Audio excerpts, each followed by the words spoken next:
Okay? All right, anyway, good morning. Welcome to Home Improvement with TLC, presented by KO Home Inspection Services. Everybody asks me, what is KO? What does that mean? Well, it's can and will. My in-laws, they always wanted me to have my own business. So when I decided to retire and move on to other things, I decided that's going to be a KO, can and will. All right, so that's what that means. Okay? So what is Home Improvement with TLC? I got to figure out where to stand here. So I don't want to be in anybody's way. What is Home Improvement with TLC? These are programs and workshops that I have done in the past 7 years.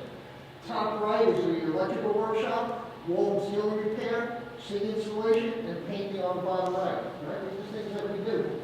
Okay? So Home Improvement with TLC is an interactive home improvement course consisting of 8 classes and 8 workshops designed to inspire all homeowners to learn how their house works. They gain the confidence that they can do repairs themselves. Okay? I am a very, very big DIY person. I spent much of my childhood in the basement in Long Beach with my grandfather and my father fixing the copper pipes. All right? Because we didn't have any money, so we did it. All right, so who am I? Retired, right? My name is Brian Schnee. I was the Senior Construction Project Manager for Padmark Stores Incorporated. Wait. There's a slide that said the average cost for heating. Excuse me? There's a slide. We're not there yet. Oh, okay. Okay, I was the Director of Construction Engineering for Superfood Town. Okay, Mel Weiss's stores. He didn't have any of that here, but that's where I worked.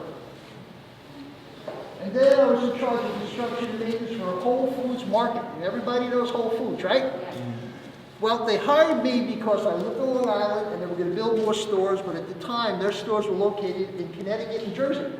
So for 5 years, I commuted to Connecticut and New Jersey. And if you guys know the Versailles and the Staten Island Expressway, which is not an expressway, it drove me crazy. So, in 2003, probably the best move I've ever made, I became a New York City teaching fellow. Okay? They interviewed 15,000 people that year, and they hired 1,500, I was one of them. All right? I am a highly effective brain science teacher. I'm retired at 16. Working with special needs kids utilizing STEM techniques to prepare them to successfully pass the living environment regions. You don't see any textbooks there, do you? I taught these kids using hands-on. I was the beginning of the STEM thing. It wasn't even around when I started, right? Teaching my kids how to dance. My wife and I are both dancers, so why not teach the kids? Every so often, one of them graduated. I was a District 75 high school teacher, right? These are kids that came away from jail. It was still my job to get them to pass the regions, and that's what I did, no matter how I did it. Teaching future kids. A few years ago, they had Build a Better World. They're here at the library, so I taught 35 kids how to build a jewelry box in Freeport. Okay? In 2014, I became a New York State licensed home inspector, and that's what I am, among other things. I'm also certified in commercial inspections. Okay, I have certificate of completion in thermography. I can use a very sensitive camera, look at the wall for insulation and water leaks. That's an NDT. Huh? Thermography? Sorry? That's a non-destructive test, right? Yes. Yeah. Okay. Took a mold assessor course a few years back. And I love sharing projects around my house with you guys. That is my barn where I do my Zoom presentations from. This is my backyard. There's a drip system I put in. Those are my basils on the left and my tomatoes are on the right, my jalapenos. All right? And now I'm celebrating my 7th year sharing my knowledge and experience with you guys. Okay? Irrigation workshop top left, then the electrical, weather stripping, and the group on the bottom right was the first class I ever taught at Freeport 7 years ago. Okay, so, and who are you? Good morning. What is your name, please? Susan. Huh? Susan. Hi, Susan. I'm Brian. Pleasure. Thank you for coming. Rose. Rose? All right, I'm getting ready for that time of year, right? Joshua. Joshua, thank you. Joe. Joe. Joe. Okay, Joe. Alyssa. I'm Alyssa. George. George is the name. Hi, Terry. Wait, we got 2 roses in the room. That's very cool. Anyone get a dozen? That makes the garden now. Yeah, ready for the garden. All right. So, announcements. I always say something like this. Okay, if you soon. I'm teaching this class in the library, but everything else I'm also doing online, okay? If you're interested, there's my website, www.homeimprovementwithtlc.com, all right? That's how you can find me. I'll also have cards up in the front. Understand this, no matter what I say or do, this is not about money. This is about me trying to help you guys with your homes, okay?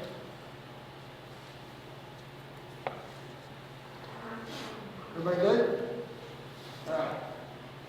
So, I send up tips of the month, all right?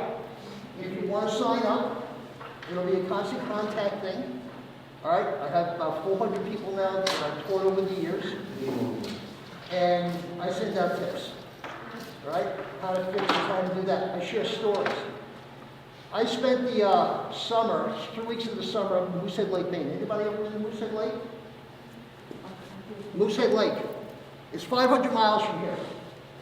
And my sister-in-law and I spent 3 weeks up there rebuilding my mother-in-law's house. Lillian lives with us now. She's 96. She's doing some so, but she couldn't live up there because there's no water, there's no electricity, there's no bathroom, and it was time to try to sell the house. So I spent 3 weeks up there rebuilding it. And there's a whole story out of it, and it's pretty cool. I've had a lot of input on that. So if you're interested in tips on how to fix things, how to build things, code. I've done a lot of homes helping people with what's going on, and a lot of things are being built by code, which is very, very important. You know what I mean by code, right? Building inspectors, there's a certain way of doing things in your house. There's a certain way of wiring things. There's a certain way of running the water. And it's by code, because code means it's safe. And a lot of these contracts that are out there now are not following the code, which means a lot of work being done is not safe. And my idea and my goal is to teach you something about this. And you'll see that today. All right, so, periodic home inspection, a service for you. I didn't start this. I'll show you the story. What do you do when you want to remodel your home? You do not know who to call, a contractor or architect. Nobody knows this. Everybody says, I'm going to call a contractor. You don't call a contractor, you call an architect. Okay? What do you do when your home needs repair? You do not know what to do. You do not know what tradesman to call. Oh, sure you do. Call Angie. Good luck with that one. Everybody know Angie's list? So Angie. What do you do when you want to know your home's present condition and you're not sure what to look for? Okay? These are inspections that I did at different homes. And there's issues with all of this, dangerous issues that I found. So, it is important to know the present condition of your home. Our goal is to try to help you. I want you to become proactive, not reactive. I want you to be on top of things. I think that's why you guys are here, okay? So I can help you with a periodic home inspection. Again, if you're interested in what it is, go on my website. That young lady in the middle you met who's doing that wiring, she's the one who started this, not me. She said, I want you to come to my house and you help. I said, all right. Everybody knows what a home inspector is, right? I don't do that. I don't want to go with a real estate broker and say, don't do anything. Because if you're going to spend $700,000 on a home, I'm going to find everything. And you think a real estate person's going to like me? They're not. So, I don't do that kind of inspection. I do this. I come to your house and help you if you want. Okay? And we do it together. So then I'll find it, I'll tell you how to fix it, so you know how to fix it yourself. Or if the guy's coming to your house, you can, knowledge is power. Okay? Meaning if you know the answer to the question before you ask it, the guy gives you a BS answer, out. Okay? That's what I'm all about. All right.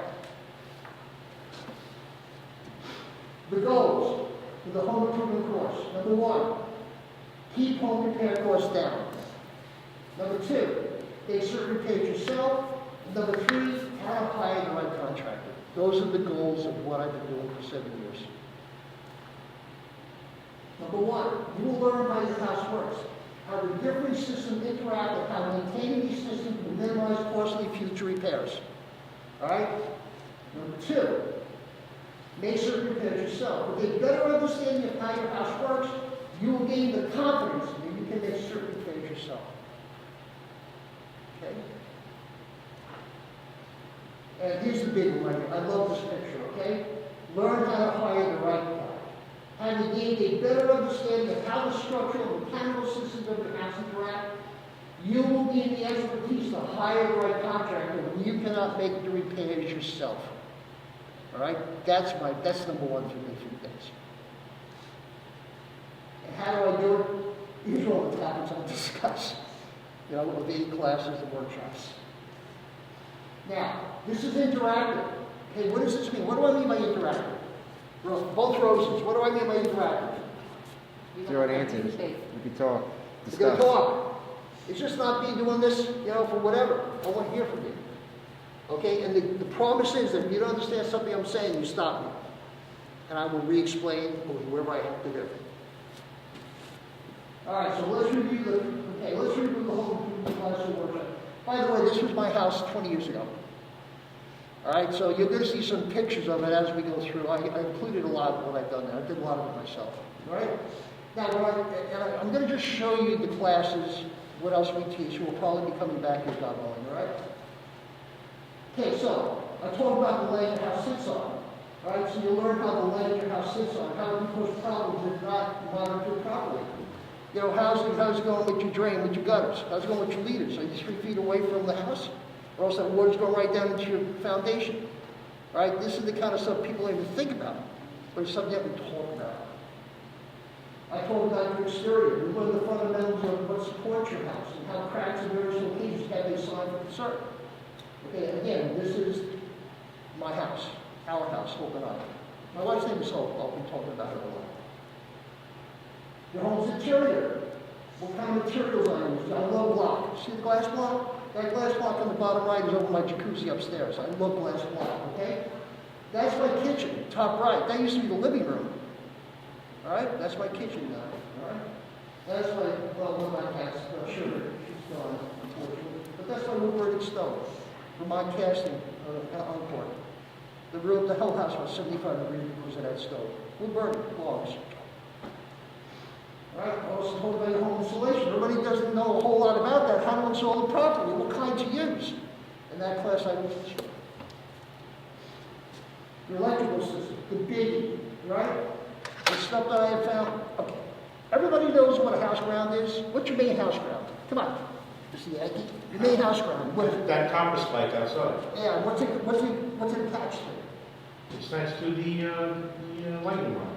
Okay, so let's say you have a lightning strike. Everybody has a big copper pipe that's in the ground. I did a home inspection, and I found the copper line going from the ground was hooked up to the guy's gas line. Sorry. He lived in the house for 5 years, and I couldn't believe it. I do have pictures, it's on my website. And while I was there, I just connected it and put it where it's supposed to be. But that, can you imagine that? The gas line. I also told about your home's plumbing and sanitary waste system, okay? That's my kitchen, my former kitchen. Okay? I talk about your air conditioning systems. I tell you how they work. I teach you all about the refrigeration cycle. Okay? Another class. And here are the workshops. All right? These are all the workshops that I teach. Whether I'm doing them here or I'm doing it in my barn, I do teach them. All right? I do weather stripping, wall repairs, paving, electrical, irrigation, plumbing repairs, Q&A, and essential tools. All right.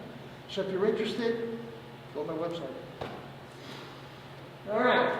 Sign up today, again, whatever you guys want to do. You guys have my home improvement thing there. You have my website. Here we go. So, we good? Okay. So what do you think are the most important tools you use when checking out your house? Your eyes. You gotta find one. Your 5 senses. Okay? Normally I don't get there. I get hammer, screwdriver, this, pliers, but it's really your 5 senses, right? That storm we had last week, that big rainstorm, at least we have a vaulted ceiling with skylights. It was raining so hard, at 2 o'clock in the morning I was up. I'm walking around the house. I'm like, holy smokes. That was unbelievable. I don't know how you guys had it out here, but Rockville Center, it was awful. But I'm always weary. Even on a cold morning, I go down to the basement and check things out. Any water, anything dripping, looking at the boiler, anything dripping, okay? You really have to walk around your homes, okay? But the big thing is this. When discussing your home's heating system, we must use our sense of smell. Why is that so important? You have oil. Yes. If I walk into your house and I smell oil, is that good or bad? Oh, that's a bad. That means that it is too rich on burning rate, Oh. okay? Gas. We all know about you smell. Anybody here have gas? And propane on stove. If you propane on your stove, if you guys smell it, get out, call the police. Don't stay in the house, get out, okay?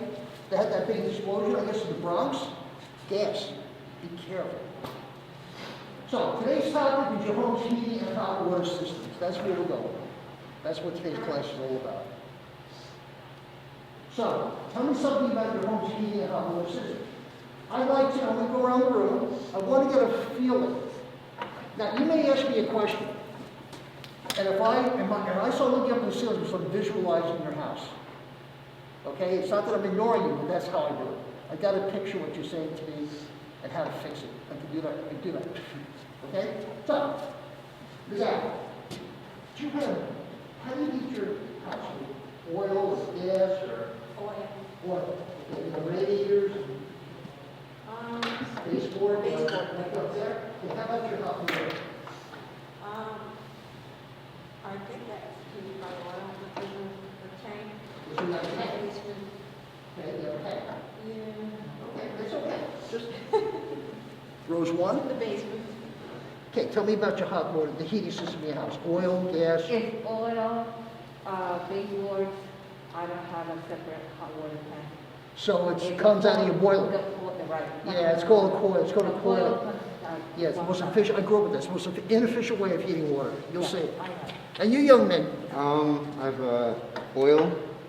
I got baseboards. I have a boiler and I have a hot water tank, but we don't use a hot water tank. We just use a boiler. The boiler. so you must have the same thing she has. Yeah. You'll see it up there. It's called a coilless. Okay. You'll see it. Yeah, I'm in the same situation. I just bought this house. Congratulations. Thank you. I'm coming from a brand new condo, which I will never buy again. I mean, it was just made so awful Okay. for construction, brand new. Oh, okay. Anyway, I have the oil tank, and the inspector, I asked him the question, what do I do in the summer when I don't need the heat? How am I gonna, because I don't have the hot water tank, so how do I get hot water? And he said, but you have to shut off the boiler. You don't need the boiler in the hot weather. So how do I get hot water? If I don't have You the have a hot water boiler. tank? You have a boiler. I have a boiler in my garage there, Okay, and then where's the hot water come from the boiler. from? From the boiler. Yeah, because remember, I haven't been there in the summer, I'm only there now. So, We're going to go through the different types, and I'll make you. Then you'll tell me. I think it's called a coilless. You actually have a coil in your boiler, and the only time that works really well is in the wintertime, because the boilers aren't heating the house. In the summertime, you may not have hot water. But I don't know. I don't know. The other thing is this: you guys can send me pictures Okay. anytime. Because now you're probably kill something that was No, you can send me pictures, because I'm not quite sure what's going on. And I will, I'll get back to you. Or you can call me, or you can email me, or you can text me. That's fine. Okay, but you're gonna have to send me some pictures. Because I can't visualize it. Okay? Madame? Huh? You have electric in your house? Wow. Dinero. Dinero. Okay. So you have electric baseboard in your whole house. Every room has a thermostat in it? Okay. How about your hot water? Electric or gas or oil or hot?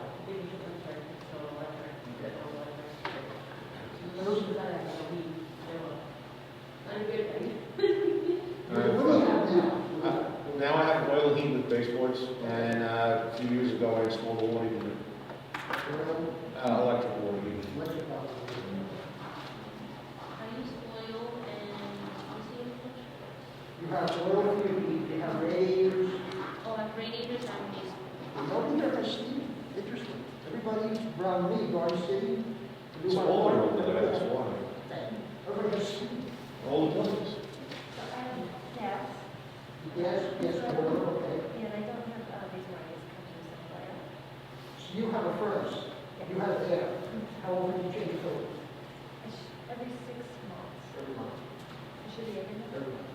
Also use clean filters.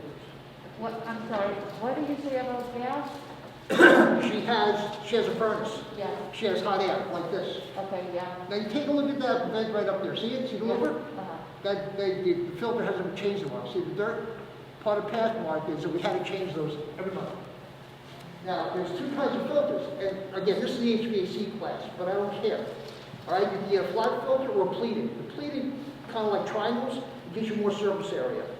The other thing you have to know, that on the filter is an arrow to show you the direction of the airflow.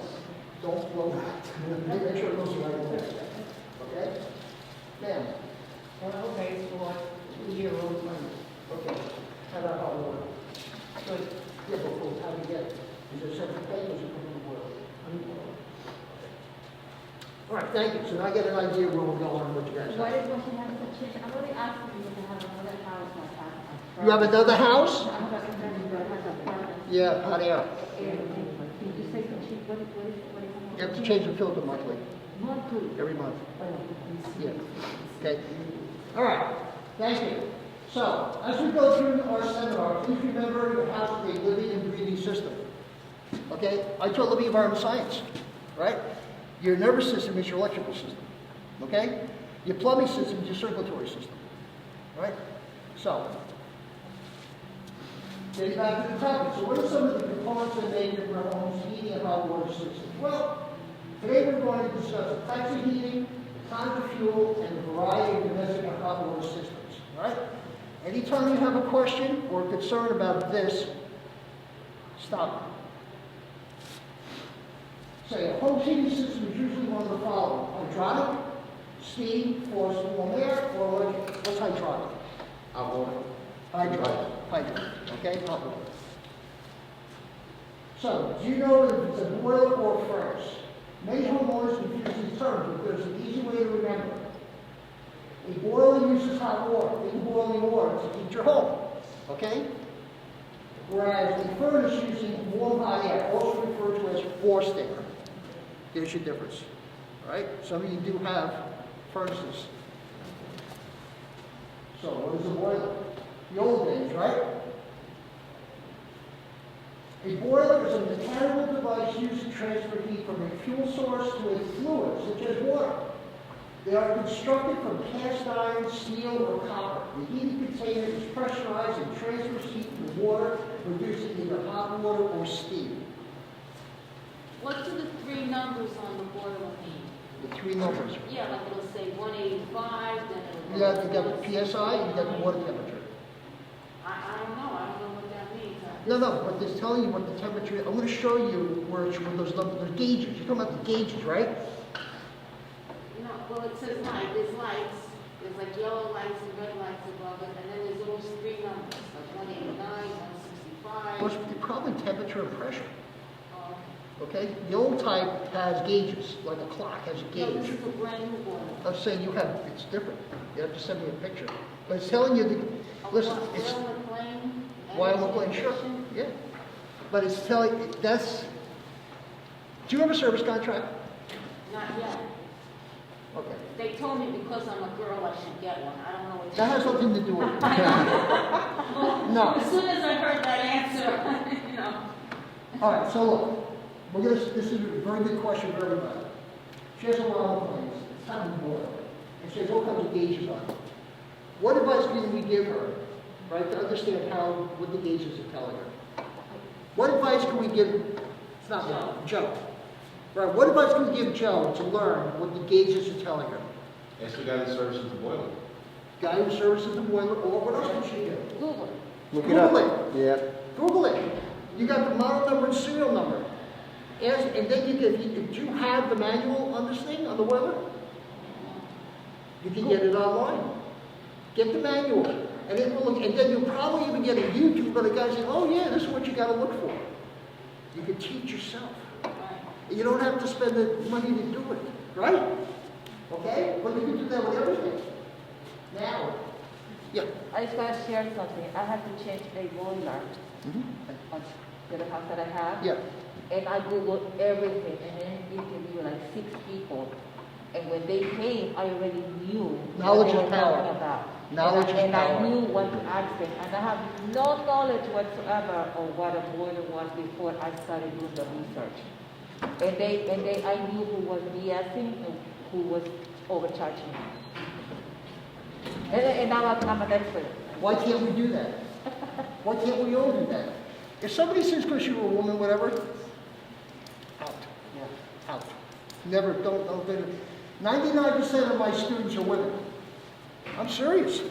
You know, I really, because they want to know. They don't want to get screwed anymore. And I don't blame them. Good morning, ladies. How are you? Welcome. All right. So, a boiler is the kind of, there's your boiler, okay? It heats water, okay? Boilers across on either high pressure, low pressure. High pressure boilers are using basically in the commercial, where low pressure, one on the right, is used in our homes. Okay? Now, here we go, science time. There are 3 modes of heat transfer: conduction, convection, and radiation. Here comes the science part of my class. When a substance such as air or liquid is heated, it travels away from the source, carrying the thermal energy along with it. Okay, so that's convection. All right? Now, I'm going to be showing you pictures, but why is this so, why do we want to put a drape on top of our radiator?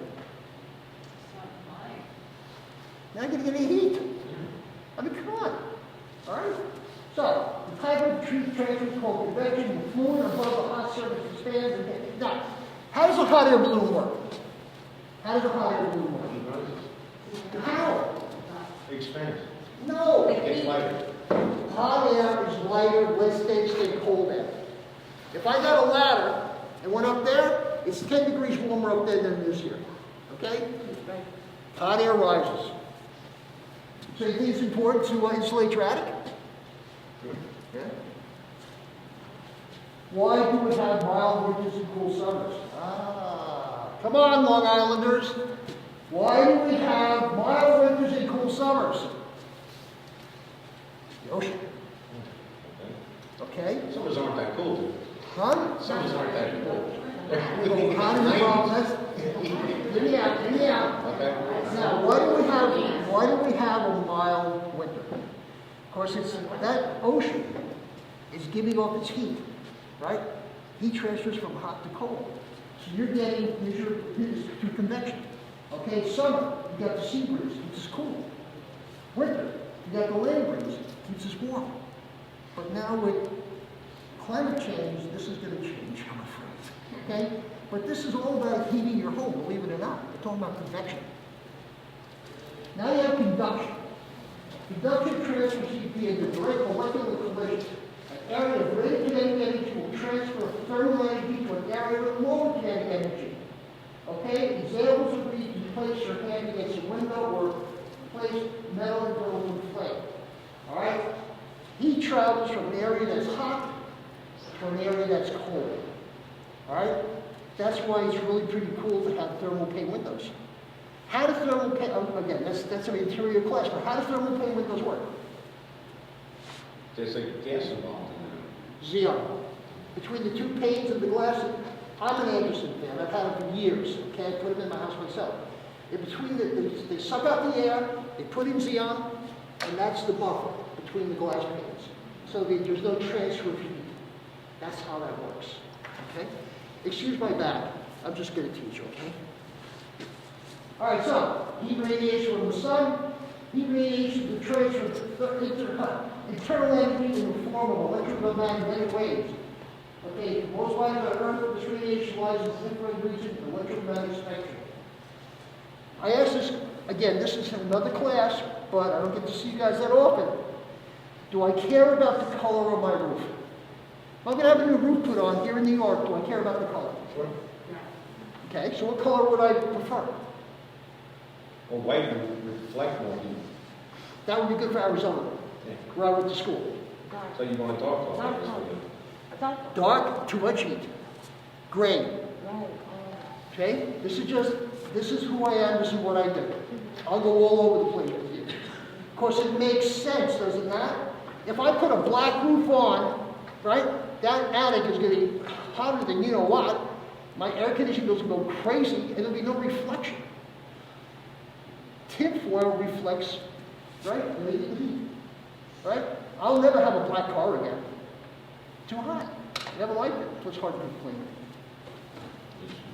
All right, so here you go. Hydraulic heating system. Whenever liquids in water are heated, the process breakers on the hydraulic system. All right, you got your boiler. All right, you got your cold water coming in. There's a circulator, which is the pump. The radiator is the heat emitter. Here you go with the heat, cooling, and the battery. And there's your heat source right there. That's your system. Whether you're doing a furnace with hot with air, steam, that's your system. Okay? Simple, but that's what it is. Hydraulic system, okay? Hot water hydraulic system, the boiler heats the water to approximately 180 degrees. All right? A circulator pump moves the water through the pipes that lead to the baseboard heaters, the radiators, and the radiator fluid. This is a circulator pump. Sometimes they're red, sometimes they're green. They're sized based on the size of your house, the amount of water it's got to move. Okay, this is the pump, circulator pump.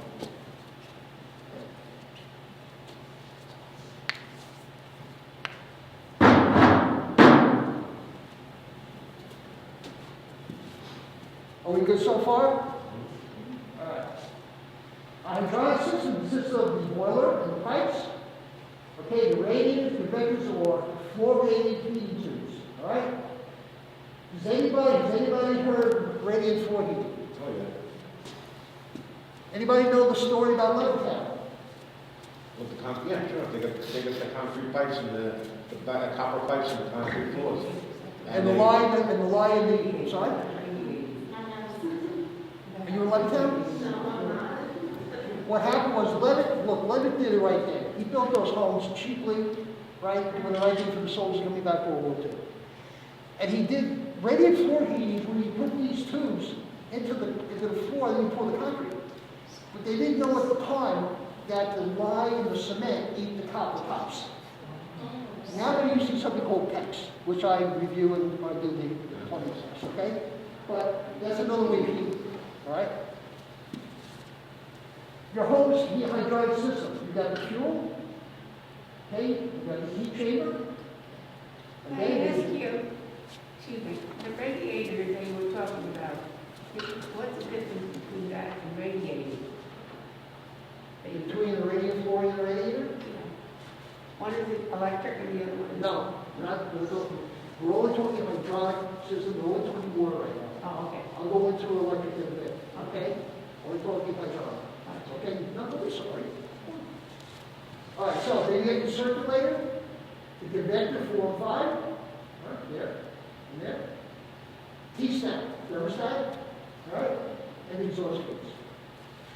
So I don't forget, how many of you did not have your chimney inspected this year? So you all have your chimney cleaned and swept? And when we see, I didn't. You have to, especially oil. Really? Whoever has gas, who has gas? Do you have a stainless steel liner? Do you have a stainless steel liner in the chimney?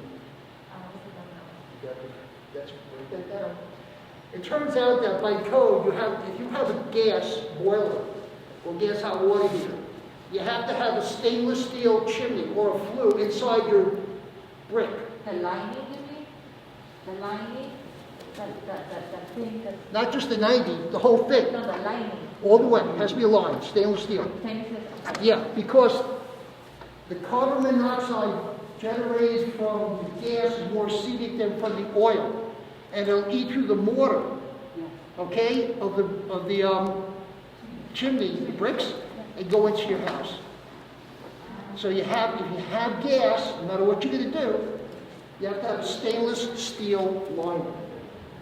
Okay, you're right.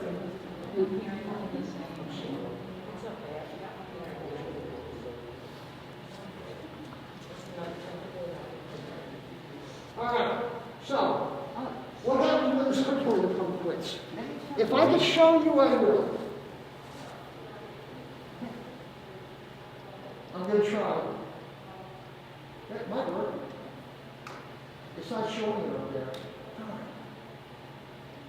I don't know why. Can I show you something? Go ahead. No, not now. No, okay. After we're done. I'm trying to show you a video, and for some reason, hold on a second. I do want to show this to you. I got it to. All right, I'm not going to do it now, so I don't want to mess things up. I'm trying to show you a video. The circulator in my house went, and my wife's sitting in the dining room, you know, in the winter coat. I show you how I replace my own circulator. But unfortunately, I can't get to the website. The chimney thing that you said, right? If you have oil, why do you need to clean it out once a year? Soot. So, Soot. You want to have a chimney fire? Don't No. clean it. All right, so when the hot water fills the radiator or convector, the heat is transferred to the cooler air in various rooms. Remember, hot air rises because there's less dense and then cold air. So when the air cools, it becomes more dense and then falls. Any idea how we get that warmer air down from our ceilings in the winter? Ceiling things in reverse. Guy knows his stuff. Right there. Mostly, everybody should have a ceiling fan. It should have a reverse switch. It should go counterclockwise, slow. So what it's going to do is it's going to suck the cold air up from the floor and push the warm air down. You'll see, first you're going to be much more comfortable in your house, okay? And you're going to save on your heating. Okay? Very good. Good I job. watch a lot of this old house. I used to like it with Bob Vila. I don't like what happened. I couldn't stand Bob Vila. No, I had the original book. I had the original book. Actually, I read through it and Yeah. made notes as I was rebuilding my house. Bob Vila, with this old house, the original guy. And I love Norm Abrams' show when he was doing all the woodworking and doing the cabinets, but it was a little bit too advanced for people. He couldn't, but he did Yeah, I it couldn't do now. what he did. Yeah. But, yeah, he doesn't know more words. So in other words, because I have a two-story, Uh-huh. so if I want, because upstairs is warm, so and downstairs is cooler, which fans do I put on? The Every fan in every room. Every Oh, room. downstairs and reverse- upstairs, so reverse- even though it's like the house is built like. Every room in my house has a fan. Every room in my house has a fan. Everyone knows one very slow reverse. Slow reverse. so what if your fans, because all my fans go one direction. How do you know? That's a good point. Huh. Not a lot of people know there's either a little black switch, right, that you think is a light on the base right here, or it's on your wall control, or I'm not sure what you guys got. Yeah, I use Casablanca fans, that's what I've always had. I have one that's 40 years old. Okay, we good with this? Yeah. So, convectors. Convectors are the most common heating medium. The convector is a heat emitting unit in which heat is produced by the movement of air around a metal surface. One or more walls may have convectors depending on the room size and shape. When your house is built, there's somebody called a mechanical engineer that will decide or determine how much heating you need. All right? It's not done by, let's just do this, let's do that. There's a reason for everything. Older homes have the upright.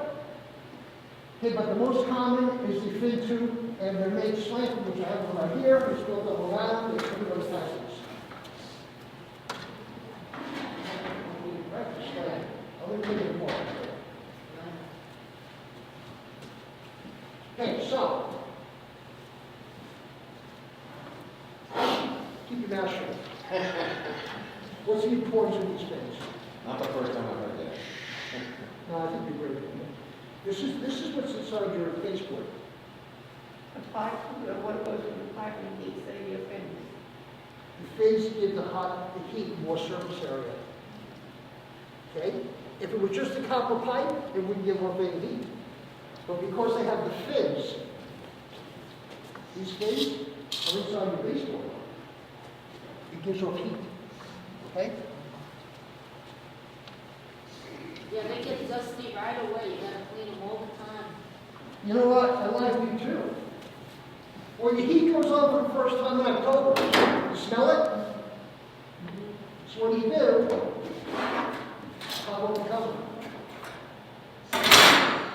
Take your brush, when you vacuum it, put Put the cover back on, you're done. Okay?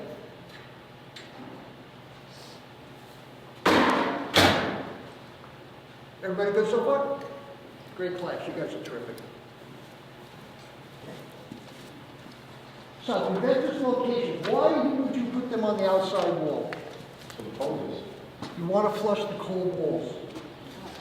Which is the coldest wall in your house? What direction? Facing North. north. East. North.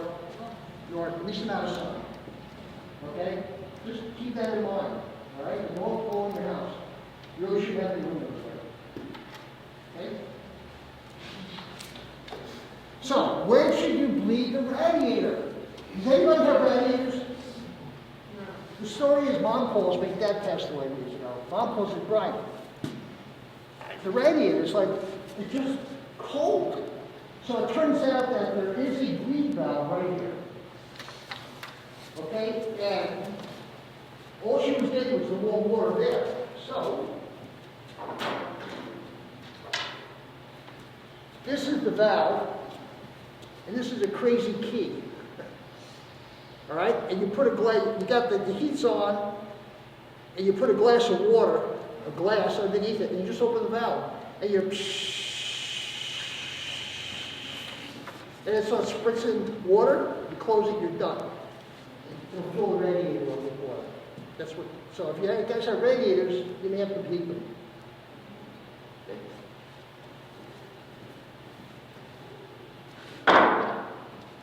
We okay with bleeding? You guys don't have to do that, but you may someday. I have to do it. Yeah, because I have some radiation. Okay. The old house.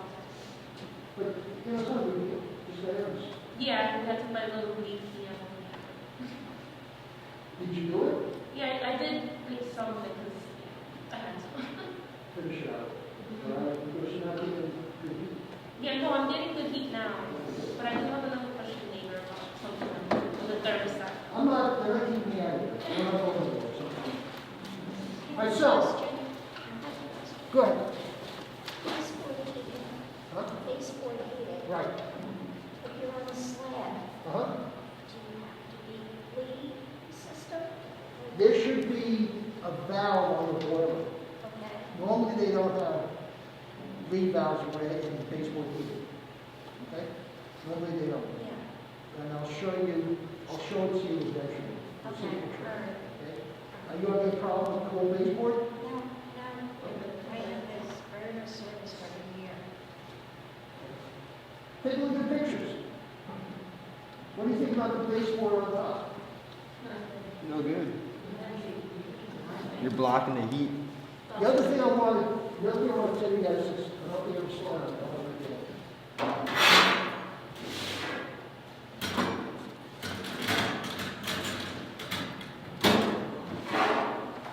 Let's say you have a wooden floor, and you decide you want to put carpet in, and I've seen this.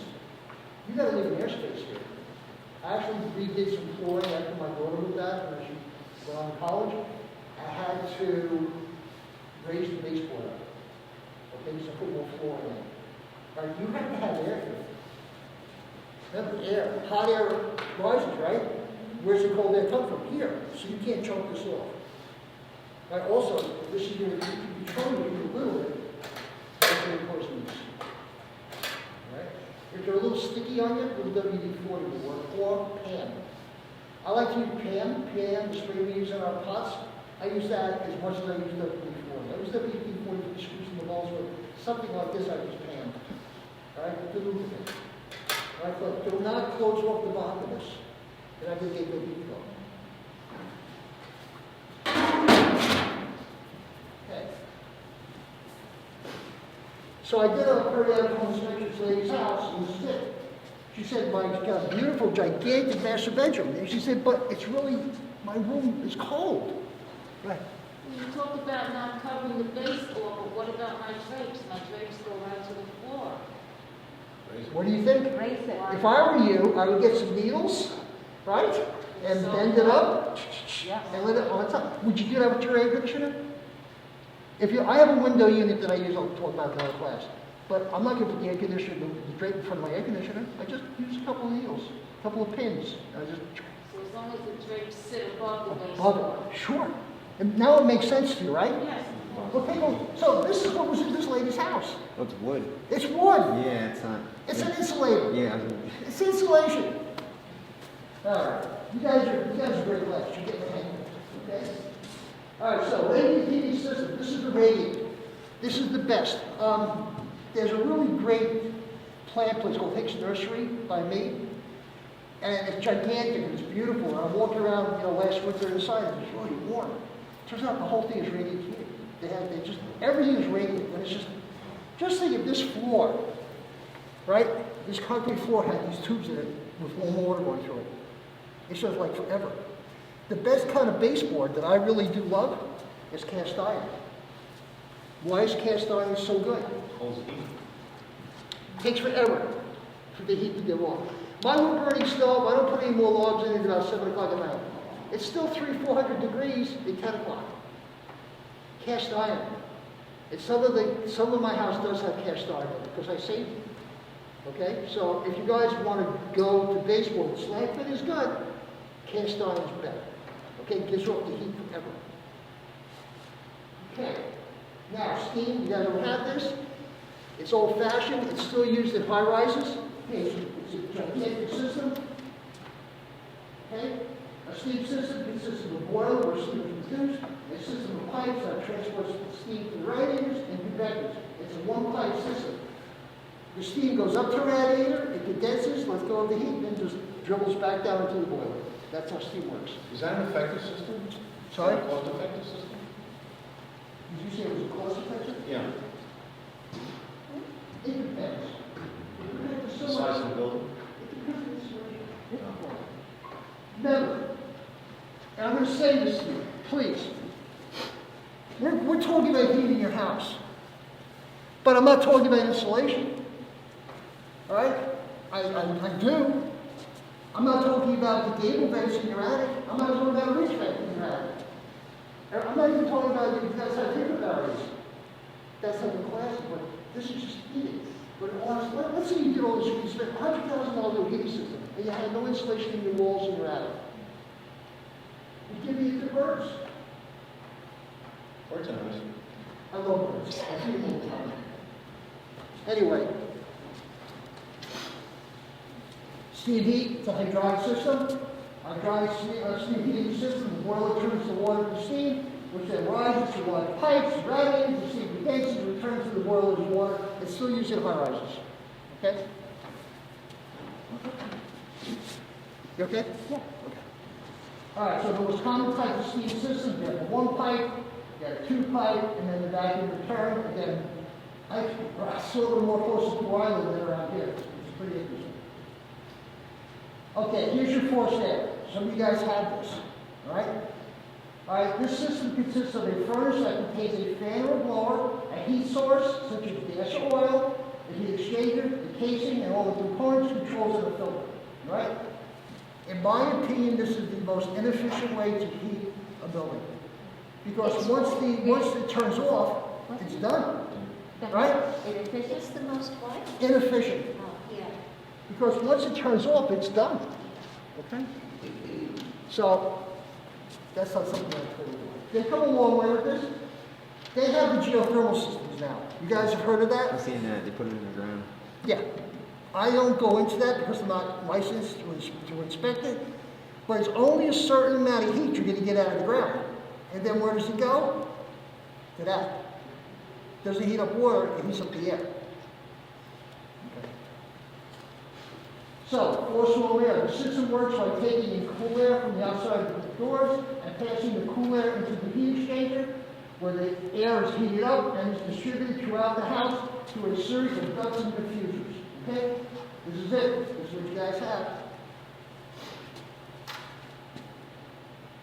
There are three types. There's an upflow, a downflow, and a horizontal, based on where the unit is located in the house. With the upflow, the warm air furnace moves air out of the top of the unit into the duct system. It is used in the basement where ducts are run under the floor, or on the main floors where the ducts are run in the attic. And I hope if you guys have this in your house, you do have insulated ducts. I hope you do. Rushing is heating up the walls. All right? Got the downflow. This system, the warm air furnace, moves the air out of the bottom of the unit. This type is used when the ducts are in a concrete slab or below the floor in crawl space. And of course you have the attic system, okay? This system, the horizontal warm air furnace, is mounted in the attic or is hung below the floor joist. The main thing with this system is the filters. Keep them clean. Don't choke off the air. Okay? Because once the filters get dirty and it goes into coils, then you've got a little problem. All right, and here we go. Electric. Where's my electric lady? Here you go. All right, so electric resistance heating systems found in residential homes in the form of baseboard. It is placed directly along the walls of the room. My first house was in Freeport. Now Freeport gets its very cheap in electric because they get it from Niagara Falls. One of the two or three communities along that went there. So a lot of homes there are electric, but very expensive. Okay. I'm sorry.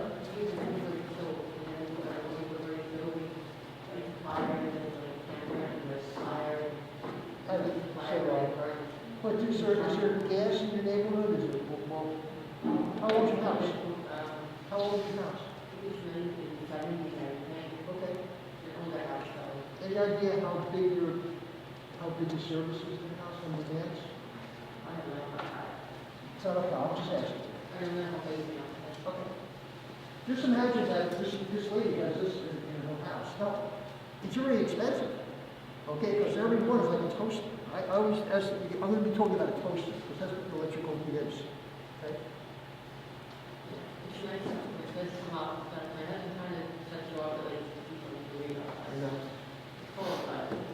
So here it is, right? The system consists of three basic elements. You have the resistor, the material used to produce the heat by passing electric current through it, insulation, and terminal connectors.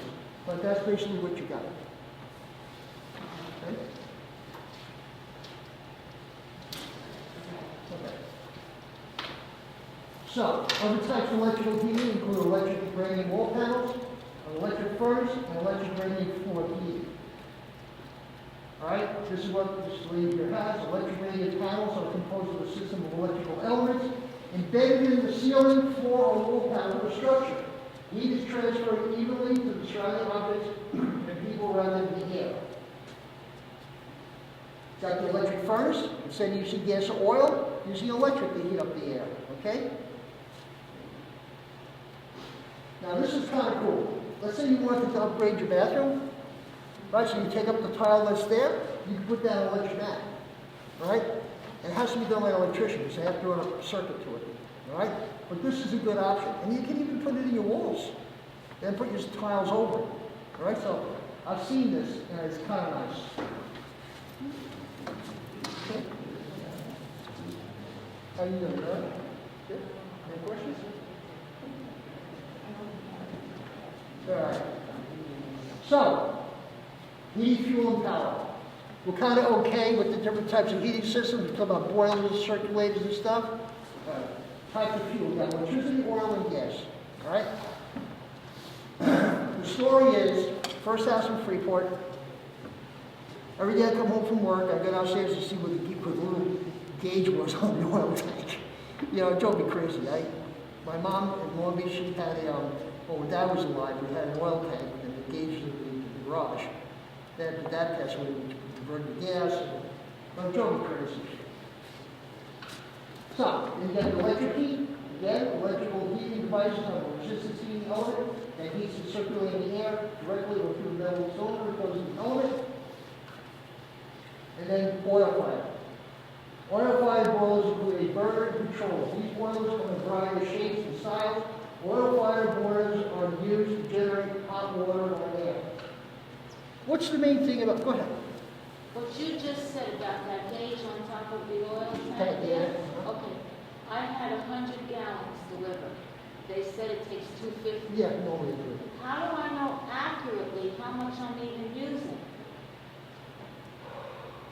I mean, Every time they deliver, you see tractors. Well, but how do I know it's called for delivery?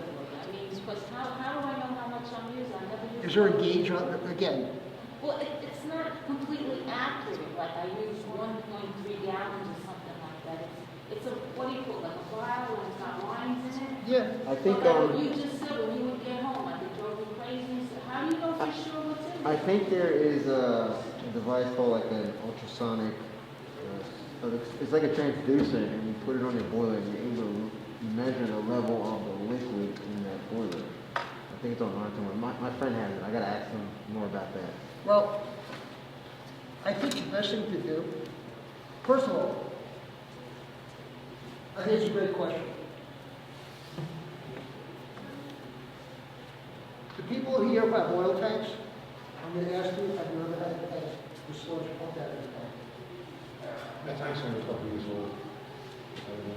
After 3 or 4 years, you need to get all the oil pumped out because there's sludge in the bottom. No, I didn't know that. Okay, as you're going to see, rust on oil tanks start from the inside and go outside. What you see on the outside is clean. Even on the growth, Sorry? even on the growth tank, I got the raw oil tank, the one that goes vertical. Is it metal? It's metal, but it's like one tank inside. I don't know. I don't know. Listen, you asked a good question. Probably the best way for you to figure out what's going on, if there are no gauges, is to get it topped off. Right? Get it topped off, then have them come back monthly and see how many gallons you're using based on the temperature outside. But I don't know what kind of meter you have, or you do have, you don't have. I don't know. Oh, so they will do that? I mean, so I don't have to call just for a delivery. I can call for them to measure how much I have. And then Well, you gotta, I'm trying, look, 250 gallons of oil is a lot of money. But how do you know where you are unless you top it off? You gotta start somewhere. The only good place to start is where you filled up, no? It was $300 for 100 gallons. Yeah. And my first time with it, one person, the house is basically warm because it's a newer house, it's only 10 years old, so I mean, everything's nice. The other thing I was thinking about is a dipstick. Dipstick. You ever see how, you know how they determine how much gas is in the tanks in the ground? Use a dipstick. But I'm not asking you to do that. No, it's 10. Are you living by yourself? Yes. Okay, well, you're gonna have to get a service company. All right. But you're gonna have to look at your manual and see, I'm sure your system, and figure out how, and then even Google, how do I determine the amount of oil in my tank? And there are ways of doing it, but I don't know, because I use gas, Thanks. okay? Yeah. But do your homework, but once you get through the winter, you're okay.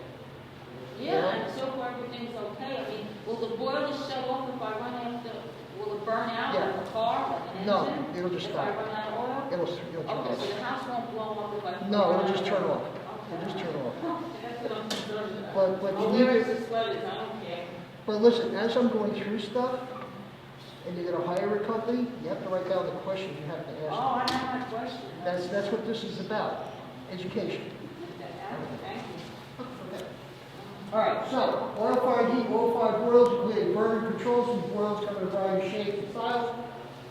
Hey, what are some of the things you have to change yearly on that boiler? Nozzle, filter, Nozzle, filter, you gotta have it clean. it's gotta be clean.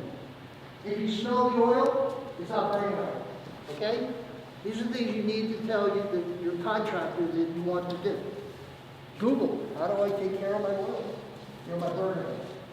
All right? All right. This one, the heat fuel has to be delivered and stored. The oil is pumped from a storage tank outside the house to the furnace. The storage tank must be inspected for leaks and maintained properly. For those of you who have oil, are they above ground or below ground? No. Huh? No. You're in trouble. Oh, Good. If you're below ground, I suggest you get rid of it. The oil tank? Go above ground. It's in my basement. It's below in your basement? No, you can. Oh, okay. No, I'm saying is it buried it? Oh, no, it's not buried. My folks' tank was out in the front porch on the lawn. Yeah. That's no good. And if you or your family has to abandon an oil tank that's outside, it has to be done per code by special people. And you have to have the paperwork documentation, because if you sell the house, you gotta prove it was abandoned properly with the DEC will be after you. Okay? This is just code stuff, guys. Just trying to help you, protect yourselves. All right? All right. I have a question. So the oil tank in the basement is okay? That's okay. Okay. But if you show signs of rust like this, you're in trouble. And every so often, you should leave when the spring comes, the cold weather's gone, let it run down and have it come down. Get the sludge out. The company will come, they'll take out the blue oil, put it here, then they'll pump the sludge out, get rid of it, and put the oil back in. So the oil company trucks that come and put the oil, they can do that too? Maybe, not sure. That's the question he asked. Say, what's the process for getting the sludge removed out of the tank? I don't know. Good question, right? What's your process? So they take out the oil and they put that oil back in? Okay. They'll take out the blue oil, then they'll pump the sludge out, and put the oil back in. Because the sludge has water in it, and that's what causes the rust. Oh, shoot. Depot and places like that sell stuff, they just pour in the oil that helps, okay? All right. Please.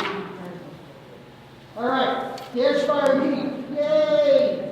In a gas-fired boiler or furnace, combustion takes place within a metal heat exchanger. The products of the combustion are removed from the house through a flue event. All right? So, efficiency. What do you think? Electric, oil, or gas? Yes. Gas. Gas is most efficient right now. Thermostats. This is a control device that automatically responds to temperature change by opening and closing the electrical circuit. These actions regulate the temperature of the space, okay, in which the thermostat are located. So, how many of you just have this? I remember that. I got that. That's called a dum-dum. What? That's what plumbers call a dum-dum. Is that a 2-9? What you should have, I know. What you should have is this. Programmable. Why is it called a dum-dum? Because you set it to 70 and that's it. With this, you can set it 4 times a day. Four times a day. All right, you wake up at 6. Let's say you got to get to work at 6:30. You set it to go on at 5:30. Then you leave the house at 7. You can't set it to go down to 7. You know, you can set the temperature you want to leave your house at. Don't use a dum-dum. Use a programmable. Okay? What is it called? It's a programmable thermostat. Okay? Honeywell. It's a programmable. So you can set it. So you're okay, this actually this is what I have in the house. Yeah. This is a fan, that's for air conditioning, but I can control the temperature 4 times a day. And on the That's weekend, what's the job? Can I do something? Huh? You got those? Yeah, yeah. And now your question came from my phone friend. Don't know. All right. Heating zone. Some houses are divided into heating zone with the thermostat in zone. Do you think this is an efficient way of heating your house? Yes. How many thermostats do you have in your house? 5? You have 5? This one. One's on. I have 11. Every room in my house has a thermostat, programmable. I have 11 zones. Now, how'd you do that? Well, who does that, an electrician? huh? Who will do that, an electrician? Now, plumber. Oh, Plumber. This is a zone valve. Okay? When my thermostat kicks in, the red wire is the power. This goes to the circulator. Okay? This opens, right? Because the thermostat in one of the rooms is calling for it. Water starts going through the boiler. Circulator goes on. Right? Boiler kicks in. Flue damper opens. When that room reaches its zone, its temperature, this closes, turns off the boiler. I've got 11 of these. I have a question. Isn't that gonna overwork? Isn't that gonna overwork the furnace by getting instructions for different zones? Like, No. keep that. It's one big pump, right, that turns on. And now, it's a good question because my boiler is sized to the size of my house. Okay? You just don't buy any boiler from the shelf at the depot. It's gotta be sized. How many BTUs? My boiler's like 180,000 BTUs. When we first moved into the house, it was cold. I didn't have this boiler. It was oil. And the water temperature coming out of the discharge water temperature was 80 degrees. It was supposed to be 180 degrees. So, you put it in the boiler, you have gas. So, I have 11 zones in my house. Now, I was able to do it because the walls were open. So every room has a feed and a return. A feed and a return. They're all hot My shots back in the boiler. downstairs thermostat has a program. Every one of these zones. Night, weekend, day, Everything. it's got all of that. Yes, yes. And because I'm home at all different times, you know, it was driving me crazy with the heat on or the heat off. It was either hot or cold. So I Googled, you know, how to, you know, Good. what to do. Yeah. And it says to open it up, but first shut off the circuit breaker. Is that the one in the circuit panel there? Shut off, and then vacuum it, clean it with a toothbrush, and then tighten the screws. Why do I have to turn off the circuit breaker? I don't know what you're doing. What are you doing? Because I wanted to check why it was going on in awfully strange times. Is it programmable? Yeah. So do you have it set for certain times? Well, I tried to unset it, and it said to bypass it and keep it on run. So I have the guy coming on Monday. He's going to straighten it out. But is there anything that I should be looking after when this guy comes? Is it just for air conditioning or just for heating? Heating, just heating. So there are only two wires. There's a red and a white. Okay. That's it. All right. Okay, those are the only two wires. I just want to leave it on run. I don't even want to program it. I just want, You don't want to do that. You want to program it. You want to, because do what you wish. Okay? Listen, what's a good way to test it with thermostat? You have one thermostat, right? And another one upstairs, but that's fine, because I keep them up every go. I don't care about that. That's not programmable. You should have two of these in your basement. No, I don't have a basement. I have the first floor, I have the And upstairs. wherever your boiler is, you either have two of these or you have two circulators. Two of those things. Each zone has to have either its own pump or its own zone. So the boiler's in the garage. I should have, like, there are a little separate room in the garage. I should have another room there? Another one. Another thermostat? No. This is what controls the water flowing to the rooms. All right, your thermostat isn't working. Let you tell me it's going on and off, going on and off, going on and off. Look, it could be a loose wire. It could, do me a favor, just email me after it's done. Let me know what you found. So when he comes, or maybe, because I was just going to ask about that dumbbell, I love it. I had it in my other house, it was fine. I just kept it on 64 degrees. That's your choice. That's your choice. No, that's your choice. But you know, when there aren't quarters in the house anymore, and we're out and going, and what do I have to do for me? You know what I'm saying? I don't need that. So, and my kids, my son likes a little warmer than my daughter, so of course I do like it. But just let me know how it works out, okay? All right, You may have a loose wire. thank you. No, but that's your Google. You know, you're looking, you're doing research, which is important. I need to ask you a question. Sure. About these different zones, in each room. How did it get hooked up? I ran pipes each room. Oh, you have to, okay, so. I had to run a feed and a return in each room. And my house was open, so I rebuilt it. So I was able to do it. Oh, all right. Okay? All right. So, ACU. A furnace boiler's efficiency is measured by ACU, which is the annual fuel utilization efficiency. The Federal Trade Commission requires new furnaces or boilers to display their ACU ratings so consumers can compare heating efficiencies of various models. ACU is a measure of how efficient an appliance is in converting energy and its fuel to heat over the course of a typical year. All right? So, an ACU 90% means that 90% of the energy in the fuel becomes heat for the home, and the other 10% escapes up the chimney or elsewhere. 90 plus 10 equals 100. So, if a furnace has 100,000 BTU per rating and has an 80% efficiency rating, this furnace will work out how many BTUs in the building and how many going up the flue. Yeah. 80/20. Okay? Just a simple math problem. You guys good? Mm-hmm. Now you know about the action rating. So you can get a boiler. Now, the high action rating, the lower the cost of fuel usage, your furnace requires to be 78% after. Okay? All right, maintaining your heating plan. Your home's heating plan should be inspected yearly by a heating specialist to make sure the system is safe, to make sure the system is performing as designed. That's called an octopus. That's something very similar to what I had for the first system in Freeport. Okay, examine the heating plan itself.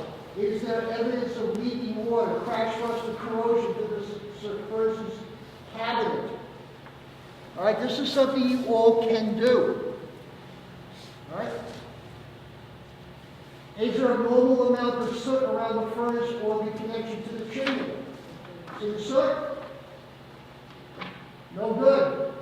But look, it's okay to look. And it's also, when you have the service guys come to your house, it's okay for you to be over their shoulder looking.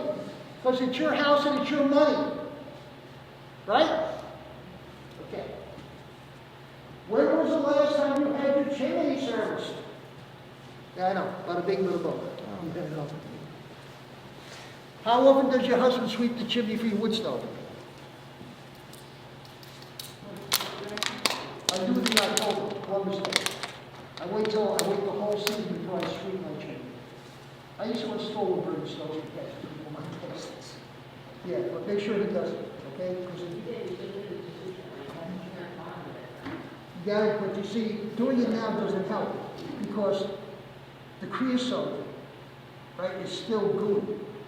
It's still lined to the chimney. You gotta wait for it to stop the snow. You don't use it in May, June, July. You don't use your snow, right? No, you don't. That way it dries and you can sweep it and it all comes out. So just FYI. I do it Columbus Day, every Columbus Day I do it. That weekend I do it.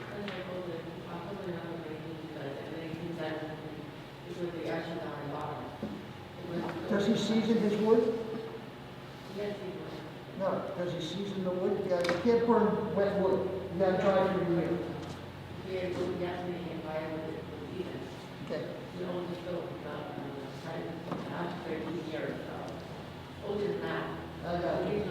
I'm just sharing with you what I do. That's all. Cool. I got wood bins in the back of my house. I keep 4 cords of wood. So the wood I'm burning now, I cut a year ago. Next year's wood is already sitting there. I won't touch it. I leave the season for a year. Now I get it from the tree guys around me. They just dump it in my driveway.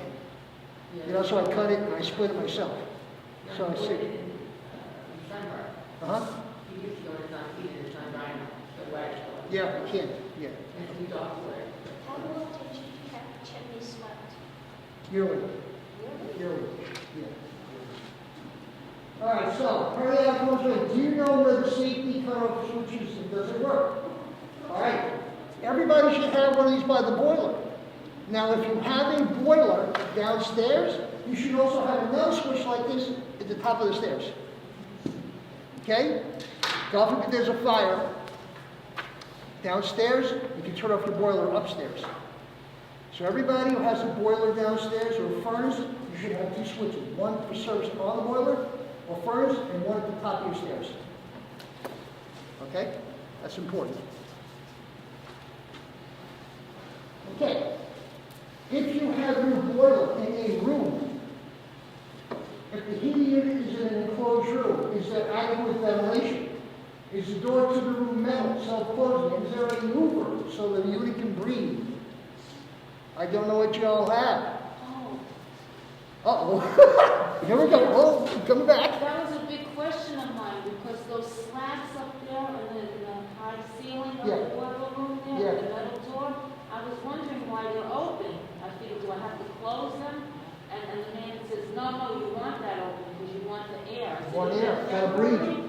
But if you have your boiler in a room, you have to have you should have a metal self-closing door, right? Fire protection and louver. Now, anybody here know what 5/8 X sheetrock is? 5/8 X sheetrock. All right, I discussed this in the interior. Is that the green stone? No, that's correct. 5/8 X sheetrock is fire resistant, 1 hour fire code. So I suggest that all of you put one piece of this over your boiler. Okay? If you can do it, or have somebody do it. This way, if there's a fire over your boiler, it'll take 1 hour to get past that piece of sheetrock. Okay? If you put 2 pieces, it takes 2 hours, which means the fire department can come, get there. All right? It's called 5/8 X. Now, when I learned about this through construction, building catwalks, my whole house is 5/8 X. My whole house is fire protected because I used the heavy machine. Handy. So they, When you say over, those pipes going into the boiler, you mean like around it? I mean over it. So if God forbid your boiler goes on fire, it doesn't go upstairs. Because It the keeps way it in the pipes room. are, It keeps it on top. It keeps it enclosed. It's a safety measure. Even if it's on a slant, it's covered. Don't let your room down. I'm just saying that, just imagine that your boiler went on fire and you wanted to contain the fire. Long Beach, Reno Glove's house, they have a requirement to raise a little sprinkler head right over the boiler. Not a bad idea. The water's there, put a sprinkler head. Another safety measure, okay? Just to give you a little idea. Okay, oil tank. How about your oil tank? Does it show signs of leakage? You have an underground storage tank. You may consider having it abandoned and replaced with an above ground system. That would need a specialist. Again, if you have one that's buried, it takes a lot to unbury it. All right. So, in a gas-fired system, you may be able to observe the flames inside the heat exchanger by looking at the under the boiler. If the flames look too high or too yellow, the gas may not be burning at the proper rate of combustion. Again, consult with your specialist. Yellow flames under adjustment. Yellow tips are good for LP. Blue tips are good for natural. All right. Is the thermostat working properly? How can you check it? What is the location of the thermostat? Is it located over the heat source? It doesn't matter. Where should the thermostat be located? Should it be on top of the heater? Top of the ventilator? And the most popular, most used. Or the opposite wall? If the baseboard is there, I want the thermostat over there. That makes sense, right? Does make sense. All right, we're into hot water. It's called domestic hot water. I'll show you different things that I've dealt with over the years. Okay, this is the system. Cold water in, cold water out. There are several types of hot water systems found in our homes. Gas and electric water tanks are common, as are the systems that are connected to the heat source. Typically, a single-family home requires a 40 or 50-gallon tank. That's what you guys probably have. All right, so this is your gas heater. Most of you guys have, whether it's gas or oil, this is what you got. This water heater consists of a vertical storage tank enclosed in an insulating metal tank. The gas is automatically controlled by a thermostat inside the tank so that the incoming cold water turns on the gas. When the water is heated, the thermostat lowers the flame. Okay, I am showing you the inside picture of a gas hot water heater, okay? Is this efficient or inefficient way of heating water? Think about the surface area. Where's all the heat? It's in the middle of the tank, right? It's inefficient. So you want to take that, I'm playing my game. sorry.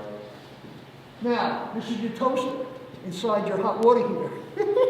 Okay, that's what you got. All right? Very similar to the gas hot water heater, but the heating is done with 2 electrical heating elements. So you got a toaster inside your hot water heater. I know, I'm sorry. All right, now, tankless. This is what you all have. This baby's on top of your boiler. Okay, this is what I grew up with. Right? It's terrible. Now, the tankless. A tankless coil water heater provides hot water on demand without a tank. So when a hot water faucet is turned on, water is heated as it flows through the heated coil, which is located right there. The problem? The tankless coil heaters are most efficient in cold months when the heating system is on, but not in the summertime. Ah, right? That's what I grew up with. Now, what I have is this. I have an indirect hot water system, a good alternative to an existing system. Okay, this is what I have. Here's my boiler. I have a separate zone just for the hot water tank. But look at my hot water tank. All right? Indirect water heaters are a more efficient choice for most homes, even though they require a storage tank. An indirect water heater uses the main furnace or boiler to heat a fluid that's circulated through the heat exchanger and the storage tank. A separate zone is dedicated to the heating system. So I have this, but take a look at this. Look at the coil. That's what I have. It's a stainless steel coil. Okay, the energy stored in the hot water tank allows the furnace to turn off and on less often, which saves energy. An indirect hot water heater, if used with a high-efficiency boiler and well-insulated tank, can be the least expensive means of providing hot water. I've never run out of hot water with 4 people in the house. Okay? Now, when I go on vacation, you guys gotta, if you go on vacation, you gotta turn your thermostat down on your boiler to summer zone, whatever. You just leave this. Nothing. Done. So this is what I totally recommend. I've had it for 15 years and I love it. Again, it takes a separate zone. Okay? I have to upset that picture.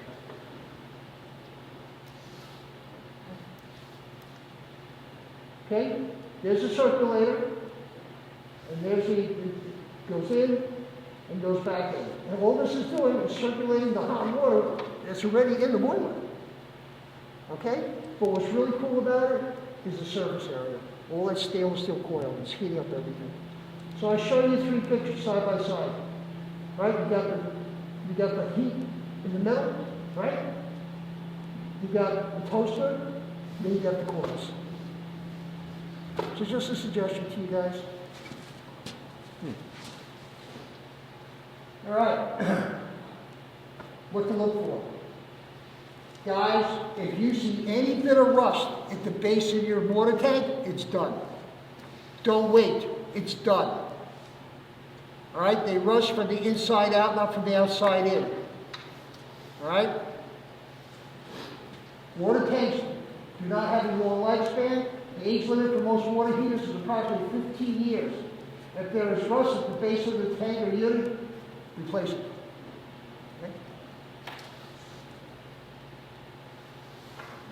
Okay, to allow the hot water and steam to escape if the hot water temperature or pressure builds up too high, hot water heaters must have a CPR valve, temperature pressure relief valve, which is this guy right here.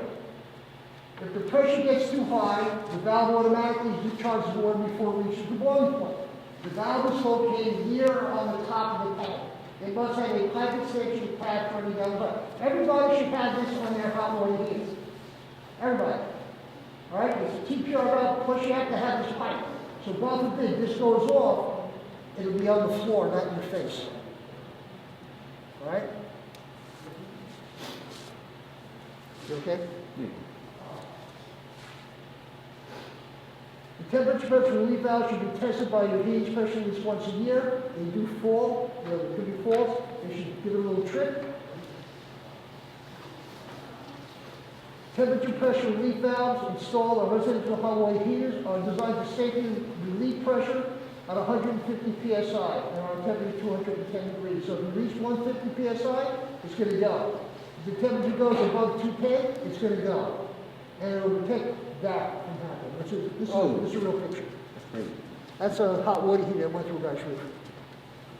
What if you don't use the one hot water heater? Now that I saw the picture, I think I have more than indirect, but I just use the boiler. We don't use the hot water heater. I don't know what you got, buddy. I really don't know what you got. I'm trying to figure it out. I gotta send you a picture. Now, anybody know you should drain it once a year?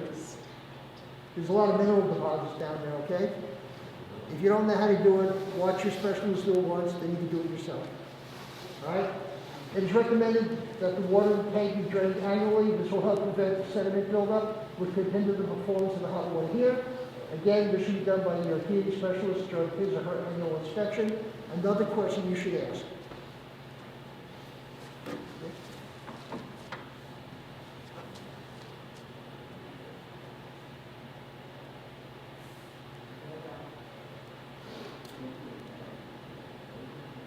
Okay, to prevent scalding, water tanks no higher than 120.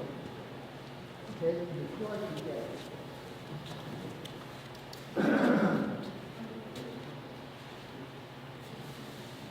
This is fiberglass insulation. This is what your copper pipes, hot water copper pipes. I did a little homework. You lose 30% of the heat from these pipes in your basement by the time they get up to your baseboard. Okay? Don't go for the black stuff. The black stuff, which is called Armaflex, that spongy stuff, that's good for cold water. For hot water, you want this, fiberglass insulation. And it works really easy. This goes around the pipe, and this just peels off. Over, done. So every place you see, you should not see copper at all. Okay, you shouldn't see copper in your basement with your hot pipes. They should be wrapped in fiberglass insulation.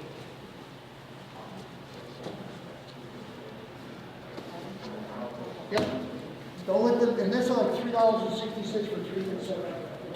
Don't let them sell you the other stuff. It's wrong.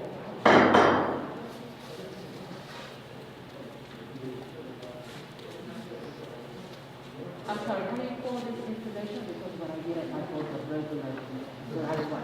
Yeah, that's for cold water, Okay. not for hot water. Oh, okay. Yeah. All right, so draft clip. Everybody here has something like this called a draft clip on top of your hot water heater. There's your hot water heater drain. It prevents back pumping of carbon monoxide into your house. If the hot water heater is looking for oxygen, you don't want it to suck it down the flue. You want it to take it from inside the room. So the draft clip will prevent it. So everybody should have one of these. Okay? Called a draft clip. What I'm doing is a home inspection. You know, there's nothing right now. This is what I do when I hit your house. So take notes. All right? Please. Okay. All right. I know I bored you guys to death. Any questions based on this? Okay. Again, this is me. All right, I have classes. February, I'm starting my Zoom back in my barn. I have a lot of things I teach. Now, at this point, I will ask any question on anything. Anything other than I'm here. What do you guys have? What do you want to know? So my concern is that it doesn't go past, sometimes like when it's cold like today or yesterday, like it doesn't go past like 68, sometimes it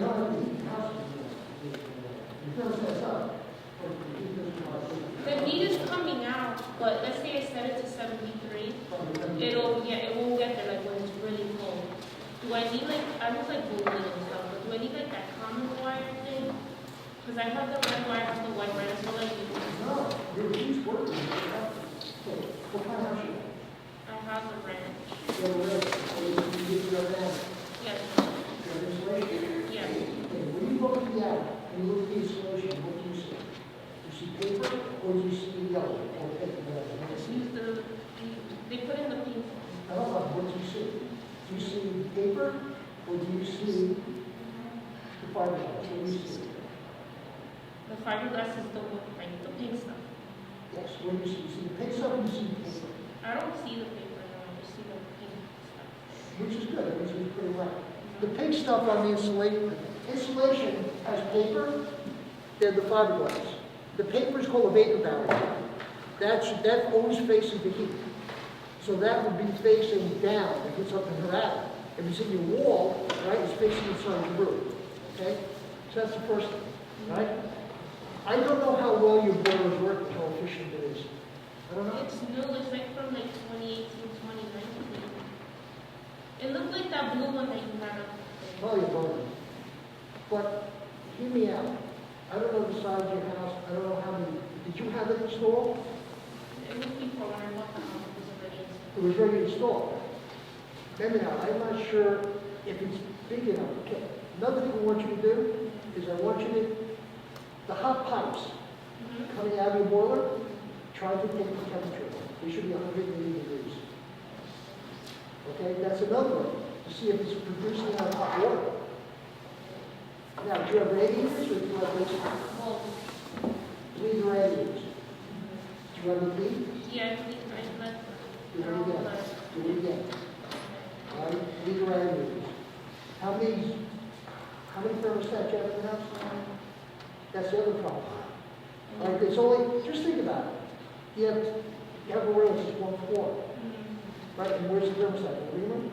It's in the hallway, It's in the hallway.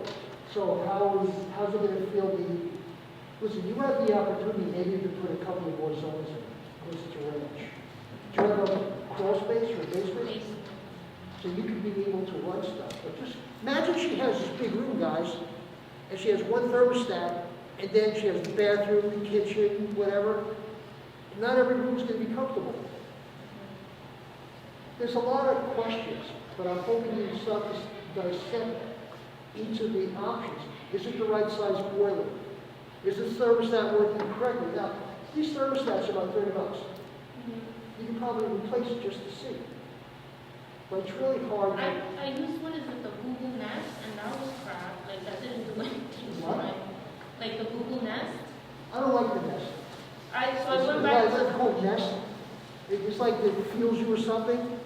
I'm okay with just using it very well. I used the. That's what came with the house. So I just put that right back in. Yeah. But it's been like going to 68 during this time. Check the temperature of the water. Is it oil? Oil. Check the temperature of the water. That's pipe. Have a good day, ladies. Do you have a business card? Right, see what the temperature should be 180 degrees. That's a good start.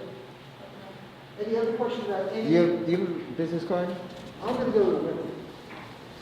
I'm a serious question. I'm not going anywhere. Okay. Go ahead. I don't have an attic, but upstairs I have crawl spaces. Yeah. Walk-ins, Yeah. create a bedroom. Yeah. Now, when I go in the crawl space there, which is nice and insulated, Yeah. nice and clean, I see on the walls, to the outside, those slats, like I have in the boiler room there with the cold air coming in. Yeah. So I put plastic there to cover it, because there's no covering on those slats. Do I want cold air in the winter coming in there? Or do I Actually, that's how separate your it? house gets rid of the hot moist air. It's By called a leaving gable, it's it called a open. gable vent. You really need to leave it open. Really? Yeah, because think about it this way. Let's say you insulate the attic. Let me walk over here. Let's say you have great insulation in your house. All right? Now, people think that you're supposed to put insulation under your roof. No. You put it on the floor. It goes under the ceilings of your bedrooms upstairs, right? In your bathroom. That's where the heat stops. But how do you get rid of the moisture in your house? Through the attic, year-round. Your attic has to breathe. Okay?